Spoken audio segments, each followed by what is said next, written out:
वास्तव में जब हम अपने आसपास के लोगों के साथ खुद की तुलना करना शुरू कर देते हैं तो कम से कम हमारे दिमाग में हम अक्सर दूसरे स्थान पर आते हैं। हम कभी भी उनके जैसे अच्छे नहीं लगते। लेकिन आपको खुद से पूछना होगा, क्या हम जो हैं वैसे बनाए नहीं गए? मैं हूं क्रिस्टोफर सिंह और आज के ताज़ा कार्यक्रम में आपका स्वागत है। कुछ समय पहले मैंने एडम बड़ई को घर में काम करने के लिए और कुछ ठीक ठाक करने के लिए बुलाया था। वो काम जो मैं नहीं कर सकता। अब रसोई में सिंक के नीचे हमारे पास एक स्लाइडिंग तौलिए की रैक थी जो अच्छी तरह से काम नहीं कर रही थी।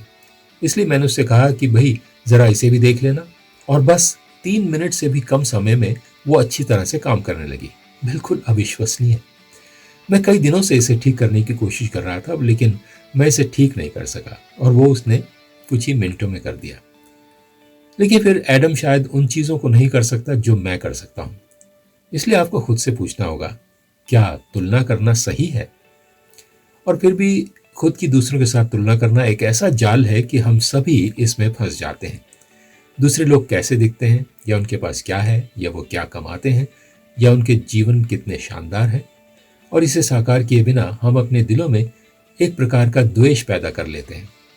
हम सभी ने 10 आज्ञाओं के बारे में तो सुना होगा, और उनमें से एक कुछ इस प्रकार है।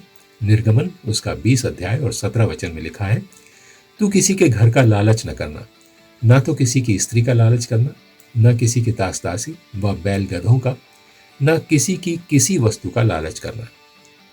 शायद आपने या हमने इस आज्ञा को नंबर 1 पर नहीं रखा होगा, लेकिन फिर आप अगर इसके बारे में सोचते हैं तो ये बहुत मायने रखता है, क्योंकि उस चीज की इच्छा करना जो किसी और की है वो इस दुनिया में बुराई को जन्म देती है। खुद की तुलना करना बंद करें। ये परमेश्वर का ताजा वचन है आज आपके लिए।